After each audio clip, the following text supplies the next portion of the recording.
I was standing in my driveway in Scottsdale, Arizona, admiring my brand new emergency fuel storage tank when Patricia Morrison appeared at the property line like a vulture spotting roadkill. The afternoon sun glinted off her oversized sunglasses, and I could already see the pinched expression forming on her face before she even opened her mouth. "Excuse me, Zachary Yates," she called out, her heels clicking against the pavement as she marched toward me. "Is that what I think it is?" I glanced at the 50-gallon auxiliary fuel tank I had just installed next to my garage. It was perfectly legal, properly ventilated, and tucked neatly against the side of the house where it was barely visible from the street. I had done my homework before ordering it, checking all the fire codes and city regulations. "It's a fuel storage tank," I replied calmly, "completely legal and up to code." Patricia's lips pressed into a thin line. She was the HOA president of Desert Bloom Estates, our upscale subdivision of 230 homes. In her mid-50s, she treated the position like she was running a small country, complete with an iron fist and zero tolerance for anything she deemed improper.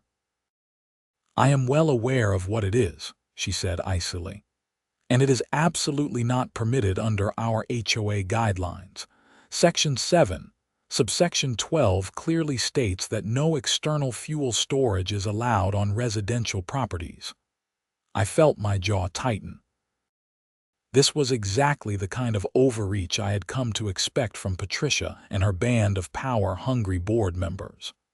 I read the guidelines front to back before I installed this. There is nothing that specifically prohibits auxiliary fuel tanks. "External fuel storage," Patricia repeated, enunciating each word like I was hard of hearing.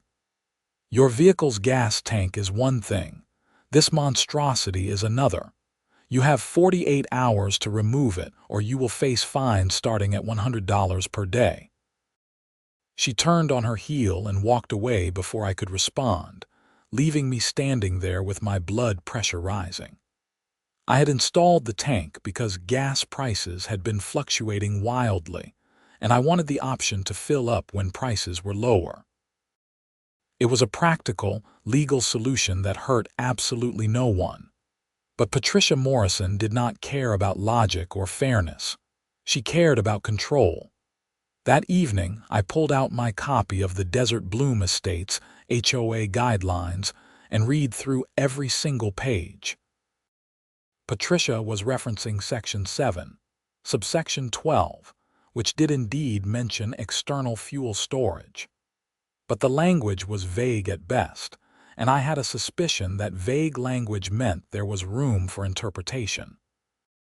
More importantly, if the HOA was going to enforce this rule against me, they had better be enforcing it against everyone else. I grabbed my laptop and started making a list. Then I went for a walk around the neighborhood with my phone camera ready. The first exception I found was 3 houses down from mine. Gerald Richardson had a massive propane tank for his outdoor kitchen setup. Propane was fuel, external fuel storage. I took a photograph, noted the address, and kept walking. 2 streets over, I found a house with not 1 but 2 propane tanks feeding an elaborate outdoor heating system for their pool area. Exception number 2 and 3. By the time the sun set, I had documented 17 clear violations of the same rule Patricia claimed I was breaking. But I was not done. Not even close. The next morning, I took a sick day from my job as a civil engineer and spent 8 hours methodically walking every street in Desert Bloom Estates. I found propane tanks everywhere. I found generators with external fuel reservoirs. I found decorative tiki torches with fuel canisters. I found a guy with a genuine antique gas pump in his garage that was clearly visible from the street and still had fuel in it. By the end of the day, I had 47 documented exceptions to the rule Patricia was trying to enforce against me. 47 homes with external fuel storage of various kinds, all in clear violation of Section 7, subsection 12, if you interpreted it the way Patricia was interpreting it for my tank. I spent that entire night organizing my evidence. I created a spreadsheet with addresses, photographs, descriptions, and the specific type of fuel storage. I cross-referenced everything with the HOA guidelines, noting the exact same section and subsection Patricia had cited. Then I printed out 3 copies of the entire document, complete with color photographs. The HOA board meeting was scheduled for the following Thursday evening at 7. These meetings were technically open to all residents, but typically only 10 or 15 people bothered to show up. It was usually just Patricia and her 4 board members droning on about landscaping standards and paint color approvals. I arrived at the community center at 6:45, carrying my folder of evidence. Patricia was already there, setting up her papers at the front table. She saw me walk in and I watched her expression harden. "Mr. Yates," she said coldly, "are you here to confirm that you have removed the fuel tank?" "No," I replied, taking a seat in the front row. "I am here to address the board during the open comment period." Her eyes narrowed. The open comment period is for issues of community concern, not for individual disputes. I think you will find this is very much a community concern. By 7 o'clock, the room had filled up more than usual. Word had apparently spread that there might be some drama, and residents of Desert Bloom Estates loved drama as long as they were not the ones in the hot seat. Patricia called the meeting to order and worked through the standard agenda items with her usual efficiency. Treasurer reports, landscaping committee updates, architectural review approvals. Finally, she reached open comments. "We have 1 resident signed up to speak," she said, her voice dripping with disdain. "Zachary Yates, you have 3 minutes. I stood up, walked to the front of the room, and placed 1 copy of my documentation on the table in front of the board. Then I turned to face the audience, which had swelled to about 40 people. "Good evening," I began. "My name is Zachary Yates, and I live at 847 Desert Willow Drive. 4 days ago, Patricia Morrison informed me that my auxiliary fuel storage tank violated HOA guidelines and that I would face daily fines if I did not remove it. The specific rule she cited was Section 7, subsection 12, which addresses external fuel storage." I paused, looking directly at Patricia. Her face had gone pale. I took Mrs. Morrison's concern seriously, so I spent 2 full days investigating whether this rule was being fairly enforced throughout our community. What I discovered was shocking. I held up my folder. I have documented 47 separate properties in Desert Bloom Estates that have external fuel storage in clear violation of the same rule. These properties have propane tanks, fuel generators, kerosene heaters, decorative fuel vessels, and various other types of external fuel storage. All of them visible, all of them documented, all of them in violation of Section 7, subsection 12. The room erupted in murmurs. I saw several residents pulling out their phones, probably trying to check if they were on my list. Patricia stood up abruptly. "Mr. Yates, your time is up." "I have 30 seconds left according to that clock," I said, pointing to the wall. "These 47 properties include homes owned by board members, former board members, and regular residents. If the HOA is going to enforce this rule against me, then I expect the same standard to be applied to everyone equally. That would mean 47 notices of violation and potential fines, totaling thousands of dollars per day across our community." I placed copies of my documentation on the front table. "I have provided the board with complete evidence. I look forward to seeing how you choose to proceed fairly and consistently." The room exploded with noise as I returned to my seat. Residents were shouting questions at the board. Several people were arguing with each other. Patricia was frantically whispering with the other board members, her face now bright red. She banged the gavel repeatedly. "Order! Order! This meeting will come to order." It took a full 5 minutes for the chaos to settle down. When it finally did, Patricia addressed the room with barely controlled fury. "Mr. Yates has brought forward some concerns that the board will need to review in detail. We will table this discussion until our next meeting in 2 weeks. In the meantime, all enforcement actions are suspended pending further review." "Will that suspension apply to everyone or just to me?" I asked loudly from my seat. Patricia's jaw clenched. "To everyone. Thank you for that clarification." The meeting dissolved quickly after that. Several residents approached me asking for copies of my documentation, wanting to know if their homes were on the list. Others thanked me for standing up to Patricia, sharing their own stories of selective enforcement and petty power plays. One older gentleman named Frank Cooper, who lived 4 streets over, clapped me on the shoulder. "About time someone called out that woman. She has been terrorizing this neighborhood for 3 years. Last year she tried to fine me because my lawn was a 1/4 inch too tall." A 1/4 inch. As people filtered out, Patricia remained at the front table, staring daggers at me. I met her gaze evenly, then walked out into the warm Arizona night feeling like I had just won the first battle in what was clearly going to be a longer war. Over the next 2 weeks, my phone rang constantly. Residents wanted to know more about the violations I had found. Some were worried they would face retroactive fines. Others were excited about the possibility of finally reigning in Patricia's authority. A few even started organizing a petition to recall the entire HOA board.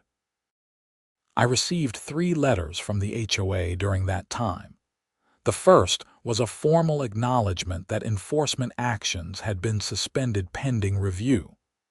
The second was a notice that a special meeting would be held to discuss the fuel storage issue. The third was a barely veiled threat suggesting that I might face legal action for harassment and defamation. That third letter made me laugh. Everything I had documented was factual, photographed, and verifiable. There was no defamation. There was just truth, and Patricia Morrison hated it. The special meeting was scheduled for a Tuesday evening, and this time the community center was packed. Over 100 residents showed up, filling every chair and lining the walls. The local news had even gotten wind of the situation, and a reporter from Channel 12 was there with a camera crew. Patricia looked like she wanted to melt into the floor when she saw the media presence. She called the meeting to order with noticeably less authority than usual. "We are here tonight to discuss the issue of external fuel storage guidelines and enforcement," she began, reading from a prepared statement.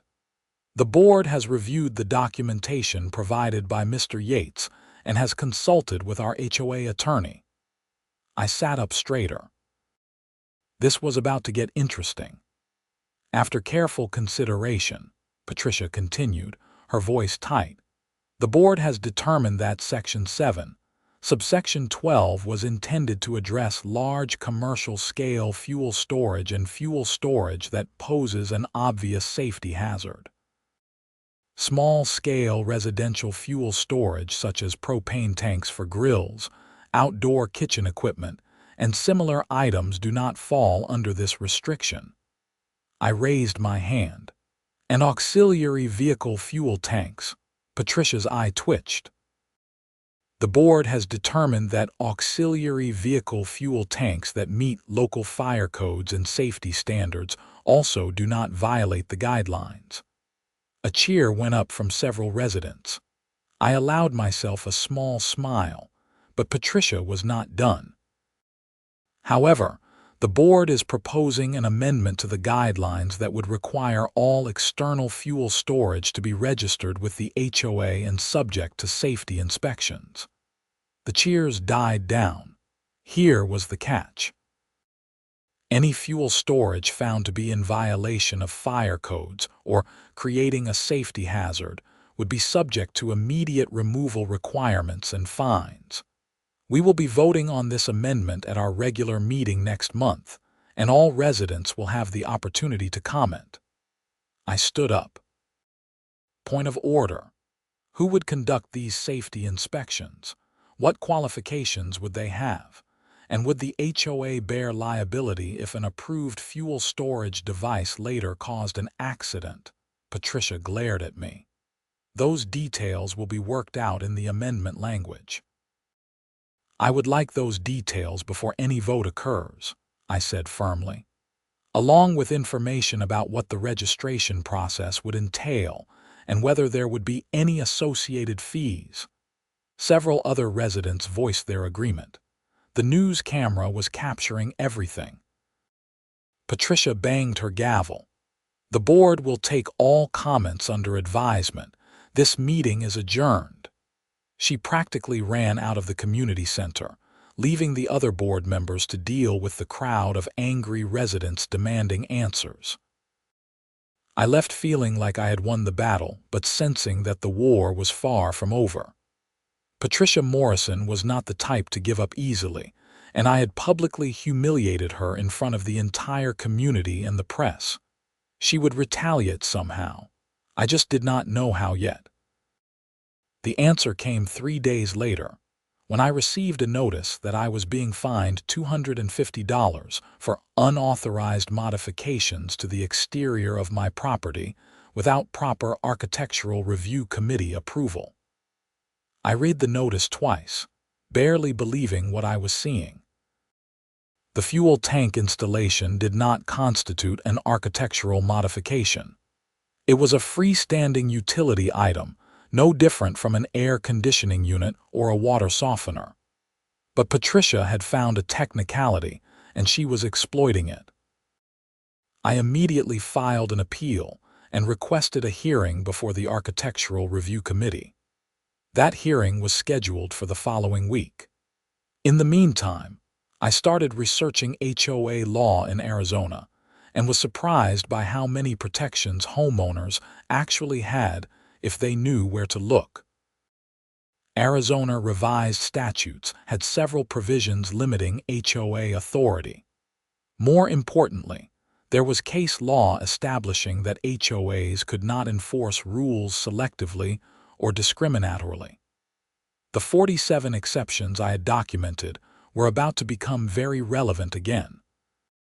At the Architectural Review hearing, I came prepared with more than just my previous documentation. I had expanded my research to include every single modification made in Desert Bloom Estates over the past 5 years. I had FOIA-requested permits from the city, cross-referenced them with HOA architectural approval records, and found dozens of cases where homeowners had made modifications without HOA approval that were never fined or penalized.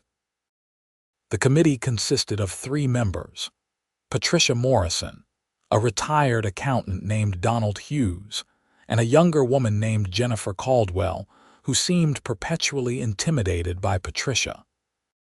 "Mr. Yates," Patricia began, "you are here to address the fine levied against you for failing to obtain architectural review approval before installing a fuel storage tank on your property.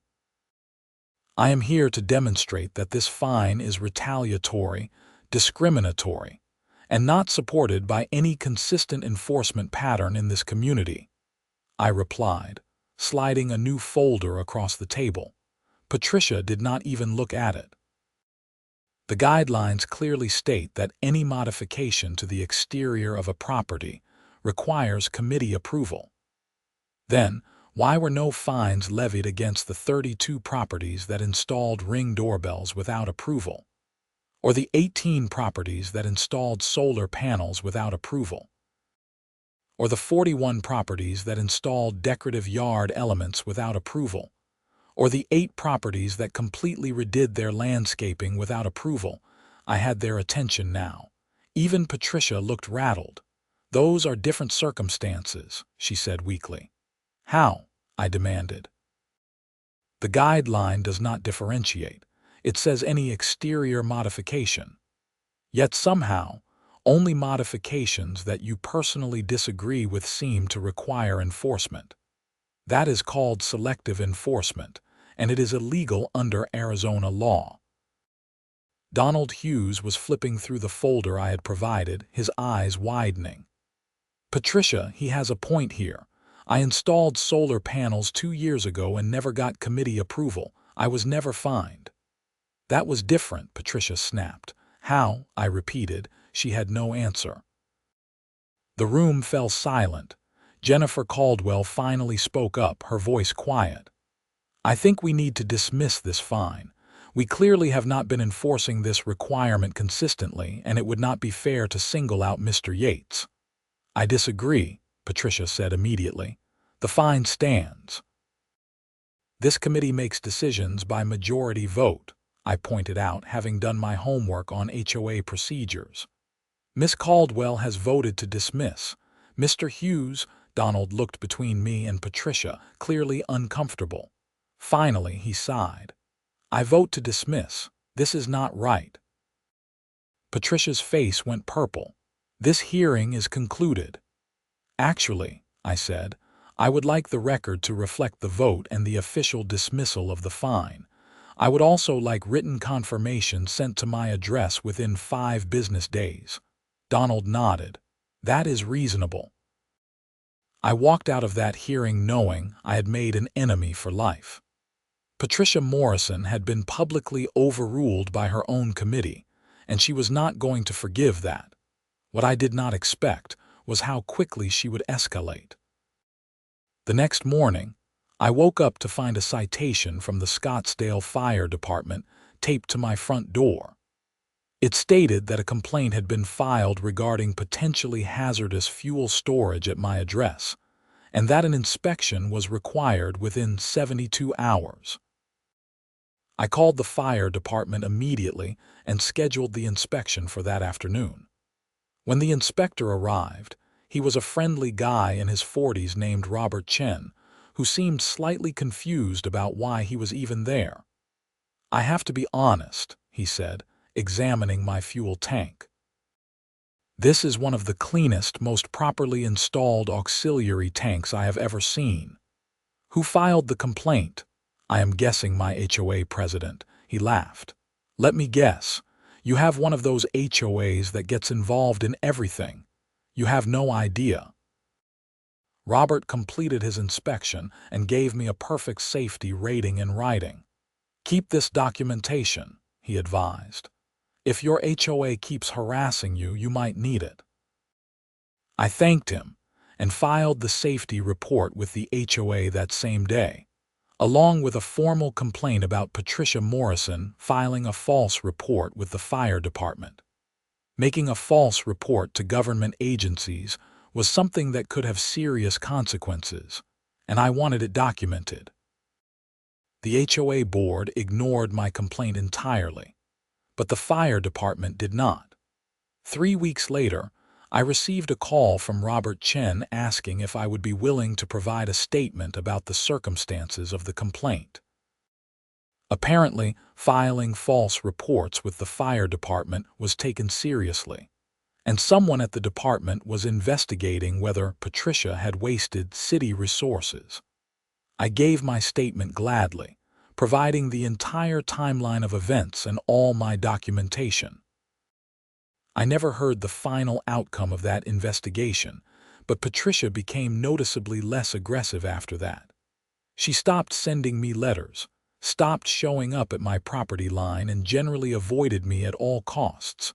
But the drama was not over, not by a long shot. 2 months after my architectural review hearing, the HOA board held their vote on the proposed amendment requiring registration of all external fuel storage. The meeting was packed again, with residents showing up to voice their opinions. The proposed amendment had been revised to address some of the concerns raised at the previous meeting, but it was still problematic.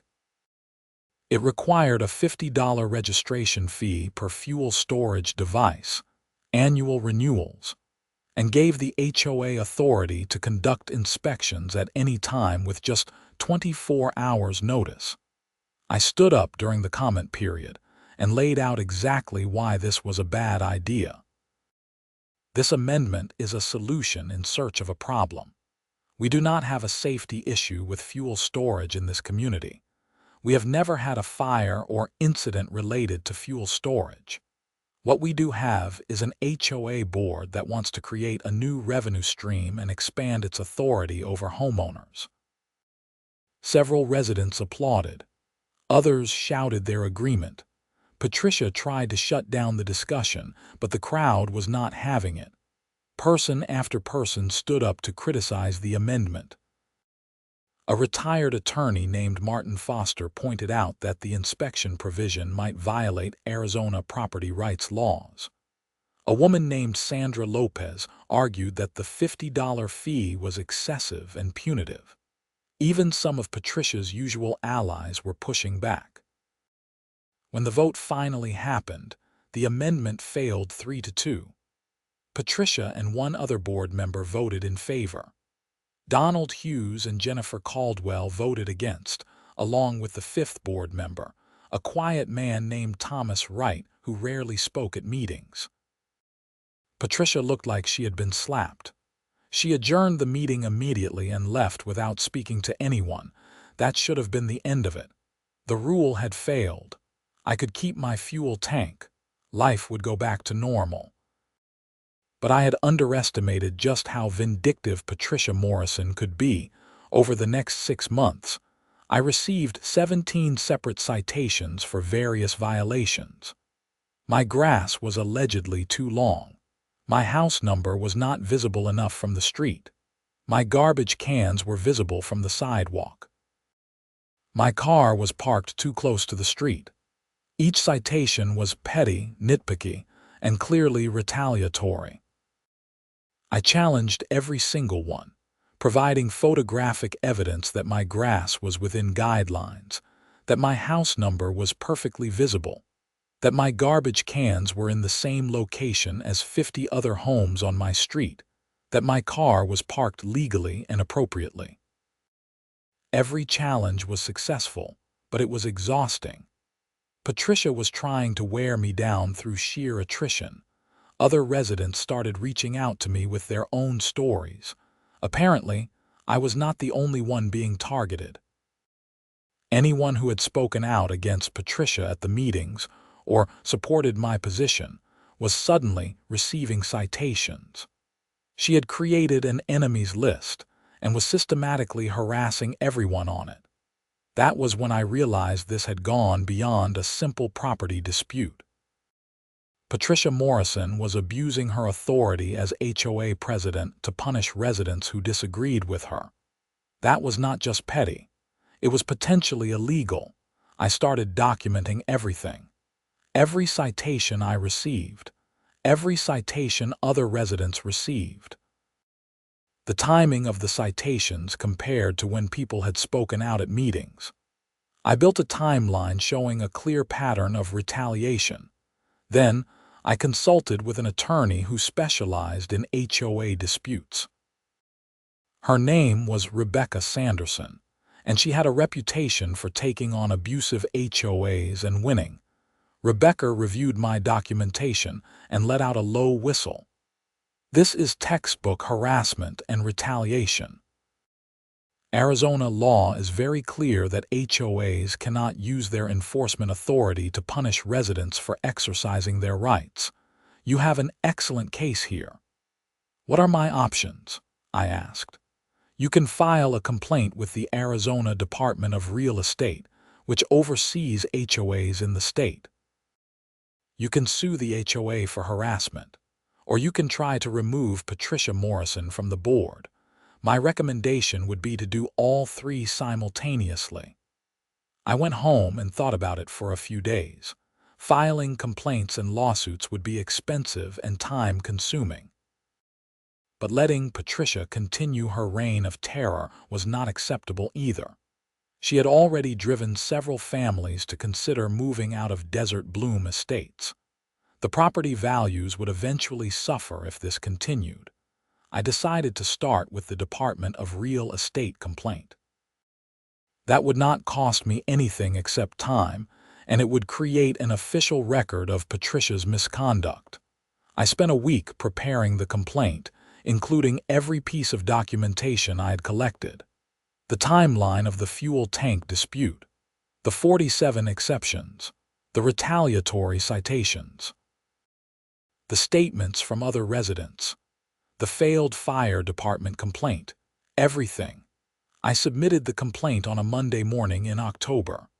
By Wednesday afternoon, I received a call from an investigator at the Department of Real Estate named James Portman. "Mr. Yates, I have reviewed your complaint and I have some questions. Would you be available for a call tomorrow morning?" We scheduled the call, and I spent the next 24 hours feeling nervous. I had no idea what to expect from this process. James turned out to be thorough and professional. He asked detailed questions about every aspect of the situation, took copious notes, and requested copies of all my documentation. At the end of the hour-long conversation, he said something that gave me hope. "Mr. Yates, based on what you have told me and the evidence you have provided, I believe there are grounds for a formal investigation. I am going to open a case and will be contacting the HOA board and other residents as part of my inquiry. This process typically takes 60 to 90 days. I will keep you updated on any developments." "Thank you," I said, feeling relieved that someone in authority was finally taking this seriously. "One more thing," James added. "If you receive any additional citations or communications from the HOA that you believe are retaliatory, document them and send them to me immediately. Continued retaliation during an active investigation is viewed very seriously." I hung up feeling cautiously optimistic.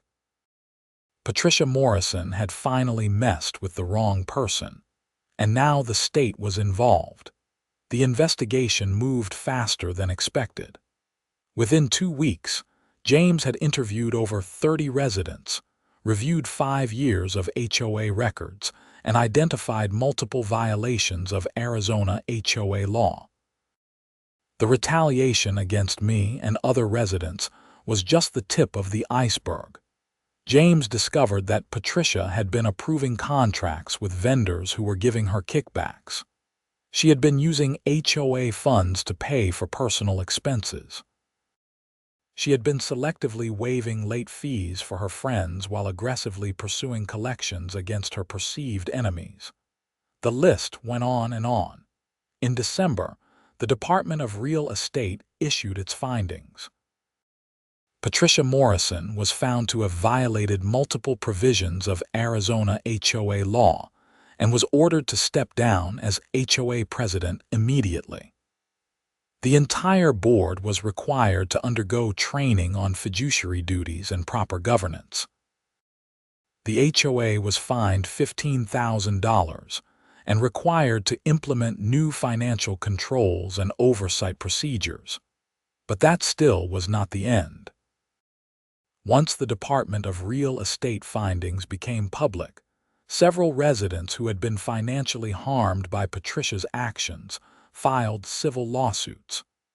The HOA's insurance company launched its own investigation into the financial irregularities.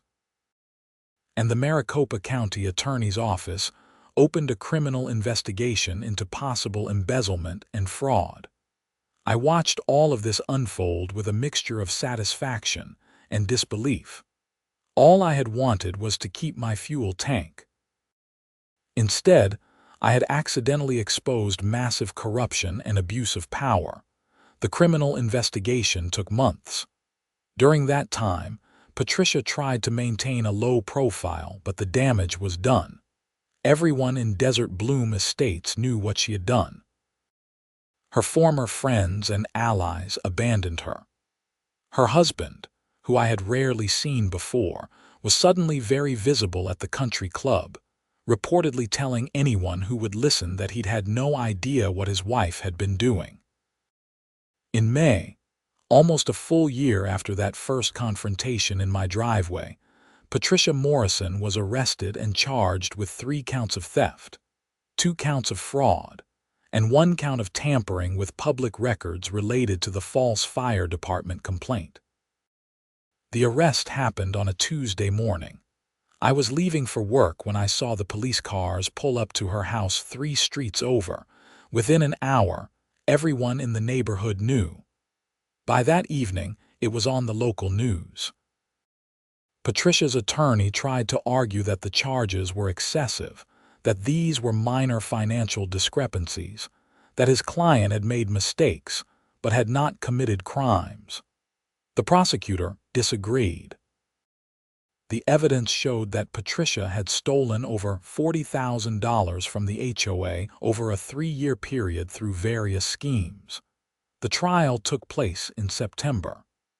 I was called as a witness to testify about the fuel tank dispute and the pattern of retaliation. It was surreal sitting in a courtroom, recounting everything that had happened, while Patricia sat at the defense table looking smaller and older than I remembered. The jury deliberated for less than 4 hours, guilty on all counts. Patricia Morrison was sentenced to 2 years in prison with the possibility of parole after 1 year, plus restitution of the full amount stolen, and 5 years probation. The judge was particularly harsh in his sentencing remarks, noting that Patricia had been in a position of trust and had betrayed an entire community. As I left the courthouse that day, I felt a strange mix of emotions. Part of me felt vindicated. Patricia had gotten what she deserved. But part of me also felt sad about the whole situation. If she had just left my fuel tank alone, none of this would have happened. Her life would not have been destroyed. Families would not have been hurt by her theft and corruption. But she had made her choices, and now she was living with the consequences. Desert Bloom Estates held special elections for a new HOA board in November. The community was hungry for change and transparency. Every single incumbent board member either resigned or was voted out. The new board included Martin Foster, the retired attorney who had spoken out against Patricia's proposed amendment.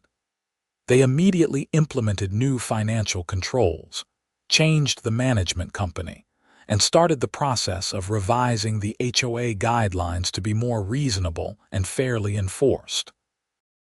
One of their first acts was to officially clarify that auxiliary fuel tanks, propane storage, and similar residential fuel storage were explicitly permitted as long as they met fire code requirements. They even put out a newsletter acknowledging that the previous board had overstepped its authority and apologizing to residents who had been harassed. I kept my fuel tank, of course. It sat next to my garage, completely unremarkable and uncontroversial. I filled it up when gas prices were low and used it when prices were high. It saved me a couple $100s a year, which was nice but honestly beside the point at this stage. The real victory was that Desert Bloom Estates was a better community now. The new board was responsive and transparent. Residents felt comfortable speaking up at meetings without fear of retaliation. The petty citations and selective enforcement had ended. Property values were rising again, as word spread that the toxic HOA situation had been resolved. I ran into Donald Hughes at the grocery store a few weeks after the sentencing. He had resigned from the board during the investigation, embarrassed that he had not stood up to Patricia sooner. "I should have listened to you from the beginning," he said. "I knew she was pushing boundaries, but I did not realize how far it had gone. I am sorry." "It is not your fault," I replied, Patricia was good at manipulation. A lot of people trusted her. Still, I should have done something. We all should have. I shrugged. Well, something got done eventually. That is what matters. Donald smiled. Thanks to you, you stood up when the rest of us were too scared. The community owes you. I did not feel like a hero. I just felt like a guy who had wanted to keep his fuel tank and ended up accidentally taking down a corrupt HOA president. But if that had made Desert Bloom Estates a better place to live, then maybe all the stress and hassle had been worth it. About a year after Patricia's sentencing, I received a letter from her. It came from the Arizona State Prison Complex in Perryville, where she was serving her sentence. I almost threw it away without reading it, but curiosity got the better of me. The letter was handwritten, 3 pages long. In it, Patricia apologized for everything that had happened. She claimed she had lost sight of what was important, had let power go to her head, had made terrible choices that hurt people. She did not make excuses or try to minimize what she had done. She just said she was sorry and hoped that someday I might forgive her. I read the letter twice, then filed it away. I was not ready to forgive Patricia Morrison. Maybe I never would be. But I appreciated that she had at least taken responsibility, which was more than some people ever did. Life in Desert Bloom Estates settled into a comfortable rhythm after that. The new board was boring in the best possible way. They dealt with actual issues like street maintenance and common area landscaping without drama or power trips. Meetings were sparsely attended again because there was nothing controversial happening. I continued working as a civil engineer, continued living in my house with my fuel tank, and continued appreciating the fact that I lived in a community where common sense had finally prevailed. Sometimes I thought about that first confrontation with Patricia in my driveway. If I had just removed the fuel tank when she demanded it, my life would have been easier. No meetings, no investigations, no testimony, no stress. But I also would have let a bully win. I would have accepted that might makes right and that people in power can do whatever they want without consequences. Instead, I had stood my ground, done my research, built my case, and followed through. I had proven that even in a system that seemed stacked against individual homeowners, it was still possible to fight back and win. The 47 exceptions had been the key. That documentation had shown the selective enforcement, had revealed the double standards, had exposed the hypocrisy. Without that evidence, it would have been my word against Patricia's and she would have won. But I had done the work. I had walked every street, taken every photograph, built an airtight case, and that had made all the difference.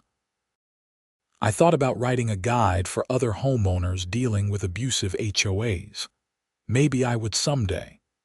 For now, I was just enjoying my quiet life in Scottsdale, grateful that the drama was over and that justice had been served.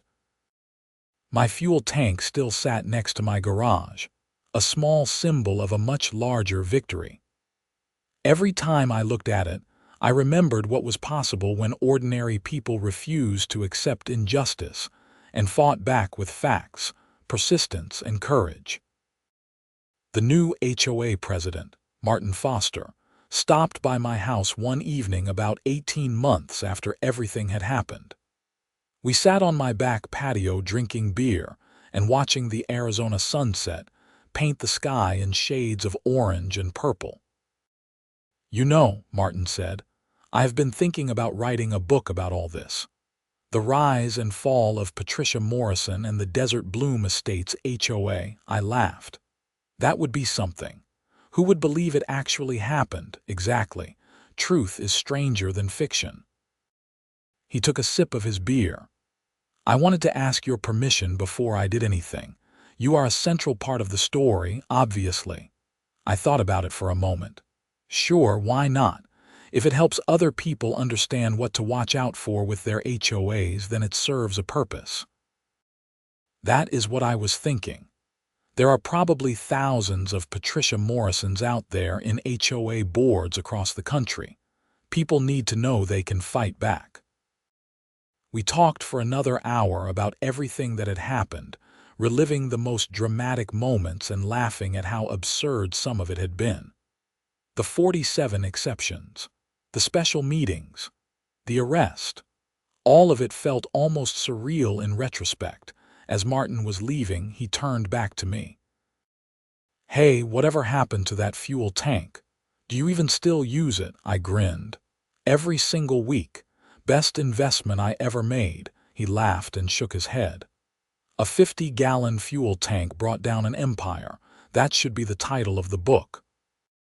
After he left, I sat back down on my patio and looked up at the stars beginning to appear in the darkening sky.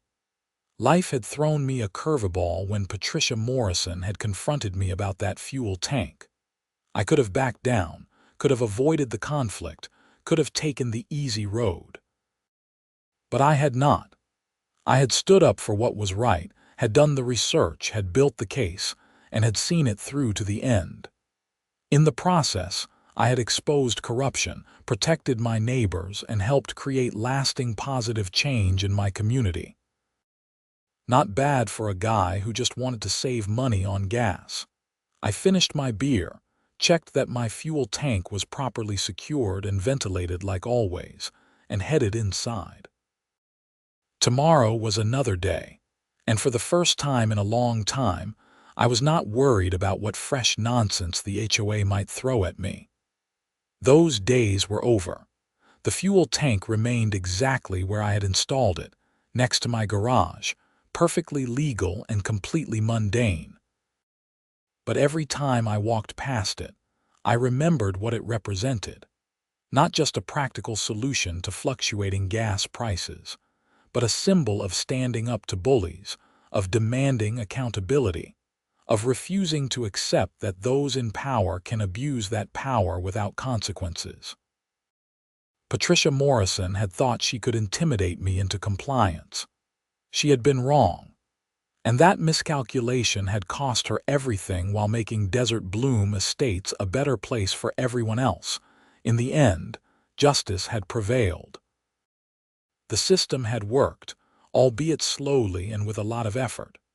The corrupt had been punished, the community had been protected, and my fuel tank sat exactly where it belonged, a testament to the power of doing your homework and standing your ground. I never thought installing a fuel storage tank would lead to criminal investigations, trials, and prison sentences. But life has a way of surprising you. Sometimes all it takes is one person refusing to accept injustice to set in motion a chain of events that changes everything. And sometimes that one person is just a civil engineer in Scottsdale, Arizona, who really likes having a fuel tank next to his garage and is willing to document 47 exceptions to prove a point.